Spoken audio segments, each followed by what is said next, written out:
Bismillahirrahmanirrahim. Alhamdulillahirabbil alamin. Wassalatu wassalamu ala Rasulillah wa ala alihi wa sahbihi wa man wala.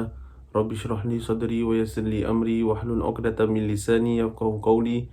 Subhanaka la ilma lana illa ma 'allamtana innaka antal alimul hakim. Wa sallallahu ala sayyidina Muhammad wa ala alihi wa sahbihi wasallam. Walhamdulillahirabbil alamin. Para penonton yang dirahmati Allah sekalian, Assalamualaikum warahmatullahi wabarakatuh. Alhamdulillah, kita panjatkan syukur kita pada Allah Subhanahu Wa Taala atas segala limpah kurniaan nikmatnya. Allah memberikan kita nikmat iman, Islam dan juga kesihatan dan segala nikmat-nikmat yang lain yang perlu kita syukuri. Dan dalam masa yang sama kita juga bermohon mudah-mudahan Allah Subhanahu Wa Taala menyampaikan segala hajat-hajat kita dan memberkati perkongsian kita serta ilmu kita, insya-Allah, amin ya rabbal alamin. Baik, para penonton yang dirahmati Allah sekalian, pada episod yang lalu kita ada memberitahu ataupun membincangkan tentang perkara yang perlu kita jaga untuk kita nak jaga hati kita. Nak jaga hati kita ni, kita nak kena ada perkara yang kita nak lakukan ataupun perkara yang kita nak kena jagalah. Iaitu anggota-anggota yang zahir kita dan juga anggota yang batin. Maknanya zahir ni yang kita boleh nampak dengan mata kasar kita atau fizikal kita, seperti tangan, mata, telinga, lidah, kan? Ini semua yang kita nampak lah, yang kita boleh rasa. Dan juga anggota batin iaitu hati kita serta perasaan dan juga nafsu kita. Kenapa kita perlu jaga? Kerana seperti mana kita jaga badan kita, kita makan vitamin lah, kita makan apa orang kata, ubat-ubat dan sebagainya untuk nak elak daripada sakit.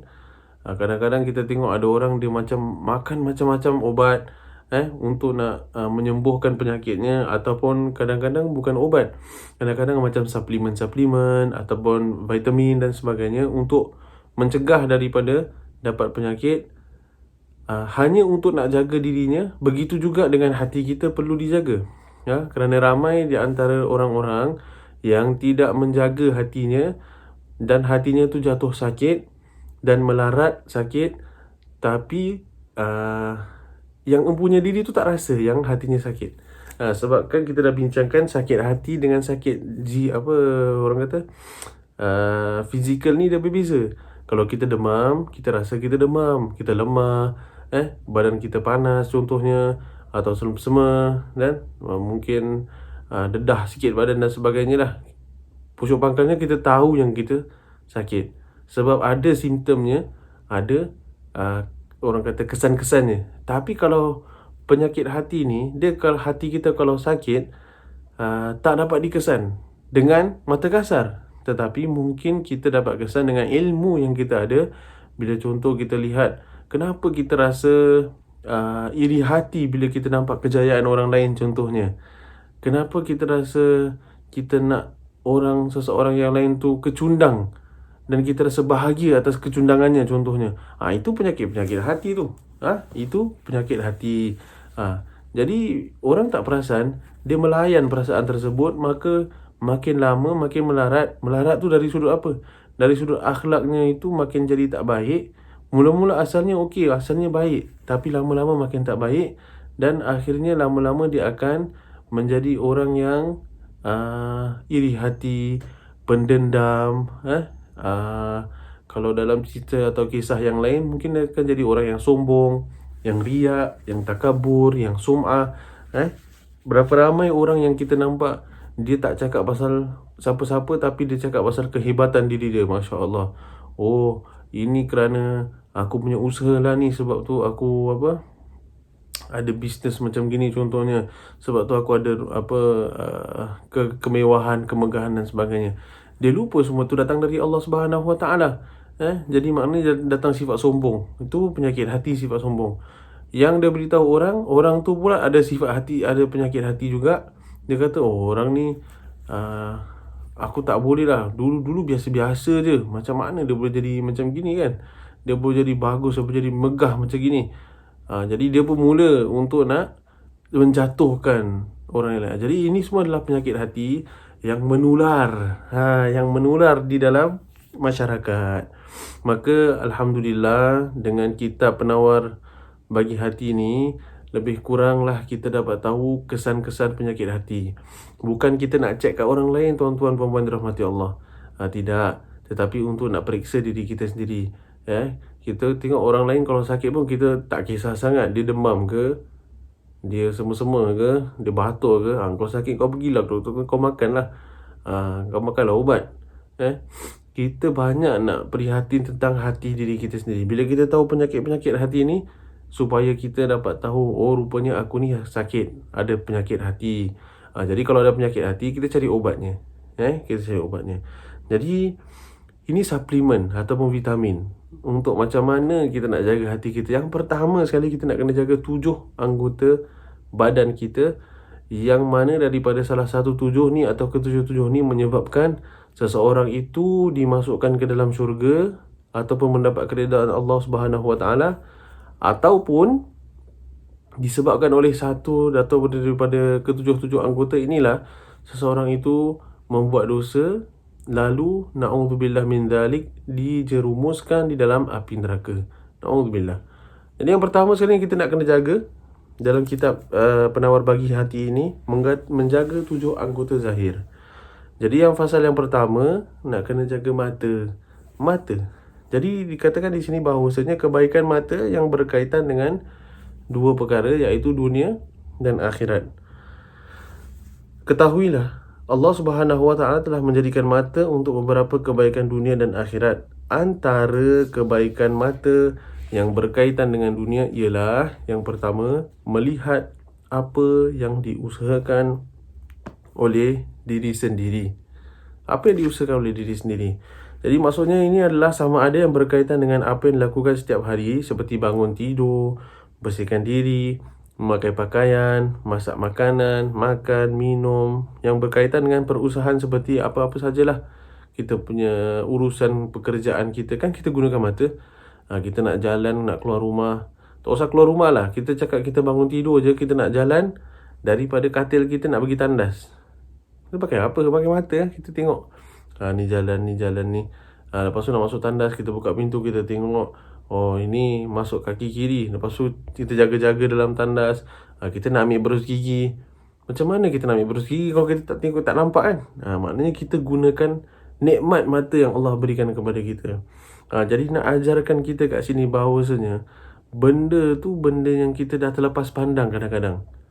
Mana orang macam fikir dalam-dalam pasal dia gunakan mata untuk nak ambil shower, untuk dia nak shower, maaf cakap, kalau dia nak sabun pun dia gunakan mata kan. Dia tengok dekat mana yang ada sabun dan sebagainya, shampoo dekat mana. Jadi kita tak usah cerita yang besar-besar dulu, cerita yang dekat dengan kita dulu, iaitu daripada kita bangun daripada tidur sampailah dekat dalam tandas tu. Kemudian dah habis mandi, nak keluar tandas pun kita jalan menggunakan nikmat mata. Jadi ini mata yang berkenaan dengan keduniaan. Apa yang kita lakukan dekat dunia ni untuk uruskan diri kita sendiri, untuk kita selesaikan urusan-urusan harian lah. Masak, makan. Makan contohnya, kita orang Melayu kadang-kadang makan ikan. Tak kira lah ikan 3 rasa ke, ikan sweet sour ke, apa sajalah, ikan asam pedas ke. Lagi kalau misalnya kata ikan kembung contohnya, yang tulang-tulang dia tu kita makan. Sebelum kita makan kan kita cari. Lagi kalau misalnya kita nak kasih budak kecil makan, atau anak kita makan umur mungkin 3 tahun, 4 tahun, kita kopek ikan kita kan tekan-tekan, kita tengok. Itu nikmat mata. Nikmat mata yang Allah berikan, yang kita kadang terlepas pandang. Kita cakap, oh yalah mata-mata lah, nampak-nampak lah, memang nampak. Tak semua yang ada mata itu dapat melihat. Tak semua yang ada mata dapat melihat. Sebab ada orang yang, sebahagian orang yang Allah berikan mata tetapi tidak dapat melihat. Itu maknanya ada kekurangan nikmat dari sudut itu, tetapi nikmat diberikan daripada sudut yang lain, sebab Allah Subhanahu Wa Taala Maha Adil. Itu yang pertama, iaitu melihat apa yang diusahakan oleh diri sendiri. Dan yang kemudian yang kedua adalah mengelak daripada sesuatu yang boleh memudaratkan, seperti terjatuh dan berlanggar dengan sesuatu. Ini juga dalam bab keduniaan. Bermaksud kita gunakan mata kita untuk nak mengelak daripada bahaya. kat depan ada longkang, kita elak. Lepas tu kemudian kat depan kita nampak ada bahaya, kita elak, kita beritahu orang. Dengan itu kita cakap, kat depan situ ada bahaya sikit, jadi mungkin kena jalan yang lain. Kita beritahu orang, kita selamatkan orang daripada sudut sedemikian. Jadi maksudnya kat situ kita gunakan mata kita untuk hal keduniaan, iaitu yang pertama untuk manfaat diri kita, iaitu untuk apa yang kita lakukan untuk diri kita. Yang kedua adalah untuk mengelakkan daripada mudarat. Satu untuk manfaat, yang kedua untuk elak dari mudarat. Manfaat macam mana? Kita pilih makanan yang halal, kita pilih pakaian yang tutup aurat yang cantik dan sebagainya. Itu manfaat diri kita, yang pertama. Yang kedua adalah untuk mengelak daripada mudarat. Bila kita nampak bahaya, kita beritahu orang, ini ada bahaya kat sini, jadi jangan kita orang kata jalan-jalan yang lain lah contohnya. Itu banyak yang kita boleh lakukan dengan mata kita yang berkaitan dengan dunia. Bila ni kita cakap pasal mata. Jadi ada juga kebaikan mata yang berkaitan dengan akhirat. Iaitu contoh kita melihat langit, lihat bulan, lihat bintang, lihat makhluk-makhluk Allah Subhanahu Wa Taala.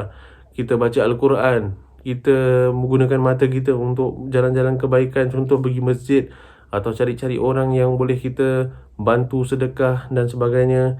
Boleh kita jalan ke tempat yang menuntut ilmu dan sebagainya, gunakan mata kita juga. Jadi kedua-dua ini, iaitu untuk dunia, baik untuk akhirat, kita lakukan, gunakan yang baik.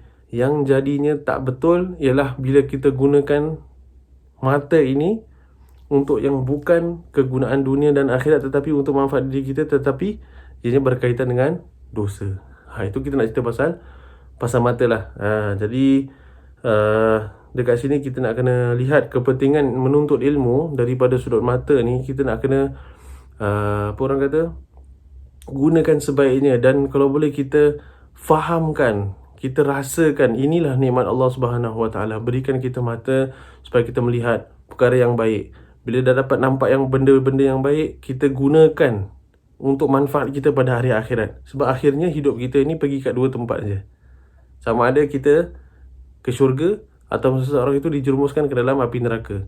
Itu saja. Apa mazhab dia pegang sekalipun, bagaimana dia amalkan amalan harian sekalipun, ini dua saja tempat yang Allah akan masukkan seseorang itu nanti. Sama ada syurga atau neraka. Dia tak ada orang yang dia tak ada tempat nak pergi mana nanti. Tak ada.